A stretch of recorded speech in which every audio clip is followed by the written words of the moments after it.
tarik tahun 2010 ke belakang, mereka anak-anak muda yang sudah lulus sekolah ini lebih tertarik bekerja di sektor lain. Sektor lain mungkin yang jadi di pabrik, jadi satpam dan sebagainya. Jadi regenerasinya agak terputus 10 tahun terakhir.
Salam Rahayu, salam budaya.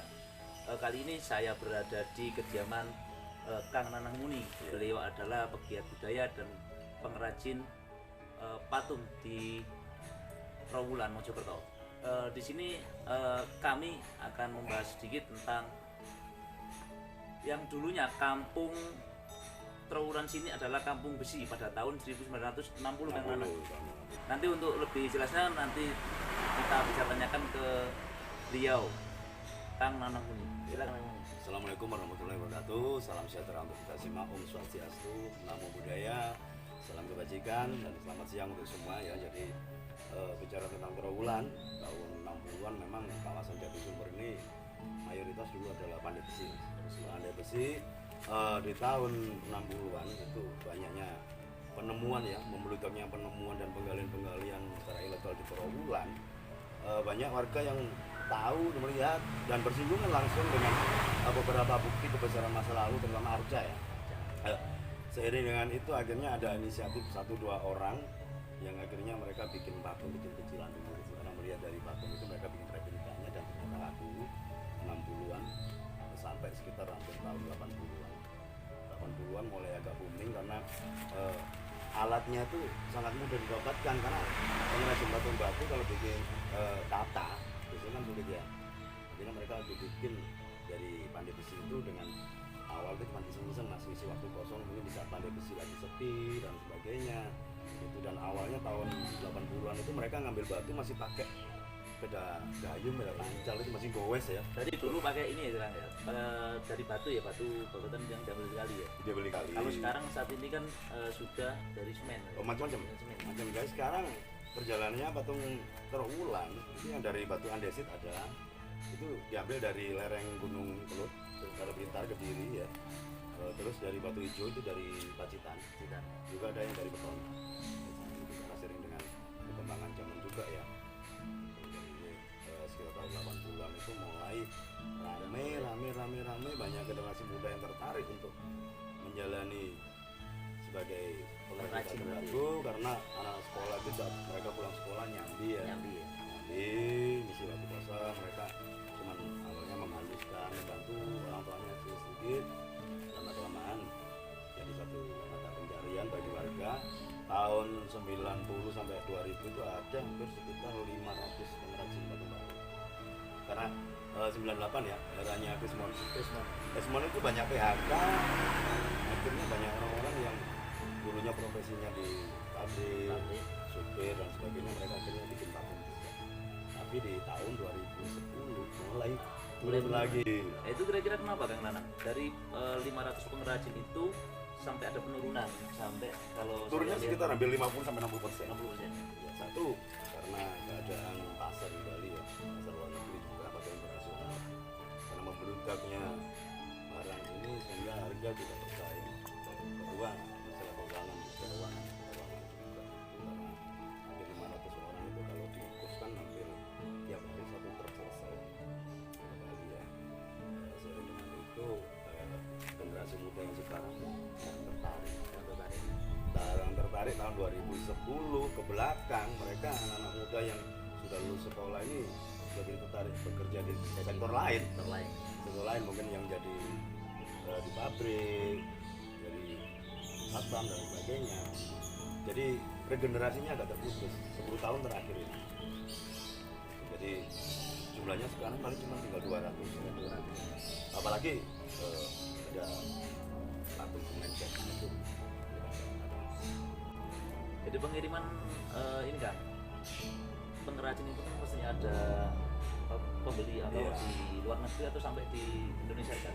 Kalau konsumen kita Eropa, Amerika juga banyak dari. Kalau lokalnya Bali, Jakarta, Surabaya juga Mojokerto sendiri ada lah. Tapi mayoritas kita selama ini kirim ke Bali. Tapi belakangan 5 tahun 6 tahun terakhir lebihnya langsung ke buyer di Eropa. Di Eropa ya. Jadi paling tidak kan sudah ada ekspor ya. Udah lama itu Mas, udah mulai tahun 2000-an Krismon, mulai 97 98 itu udah banyak tamu-tamu asing yang langsung masuk ke Trawulan, itu udah banyak. Bahkan kita sampai hari ini masih menjalin hubungan, istilahnya masih pelanggan ya. Sampai 20 tahun masih ada dari ini. Tapi era pandemi ini masih sepi juga. Terus untuk Kang Nanang, Kang untuk kedepannya untuk generasi muda saat ini kan peminatnya untuk di bidang kesenian atau untuk budaya ini kan berkurang kan. Ya. Mungkin Kang Nanang ini punya apa masukan untuk generasi penerusnya? Ya untuk generasi penerus ya mungkin kita akan kalau saya pribadi ya, ini kita bikin lapangan pekerjaan sendiri. Tidak dimandiri, juga kedua untuk mengurangi angka pengangguran juga. Ketiga menggali asal-usul kebudayaan kita sendiri, karena dengan adanya pengrajin patung batu itu secara otomatis mereka akan mempelajari sejarah leluhurnya. Bisa mereka produksi patung Siwang, patung Buddha, patung Ganesha, Parwati dan sebagainya. Otomatis mereka akan tahu apa sih patung ini sebenarnya. Jadi untuk anak-anak muda saya pikir ayolah kita bergerak lebih kenceng lagi, bicara lebih lantang lagi tentang akar kebudayaan kita sebagai bangsa Nusantara, karena apa, bangsa kita bangsa yang besar. Bayangkan kita punya 17.000 pulau, berapa ribu suku, berapa ribu bahasa, berapa ribu kebudayaan, tarian, apalagi kulinernya ya, yang tidak dipunyai oleh bangsa asing. Itu yang terjadi. Jadi bangga jadi orang Indonesia, tetap optimis. Oke, sedulur, ini tadi sekilas obrolan dengan Kang Nanang selaku pegiat budaya atau pengrajin patung. Nah, di sini intinya kesimpulannya yang terakhir adalah generasi penerus harus selalu mengingat leluhur kita, mengingat budaya, karena sejatinya bangsa Indonesia adalah bangsa yang kaya, mempunyai banyak suku, budaya, dan beragam bahasa. Oke, terima kasih kepada Kang Muni selaku pegiat budaya. Saya akhiri. Assalamualaikum warahmatullahi wabarakatuh. Salam Rahayu, salam budaya.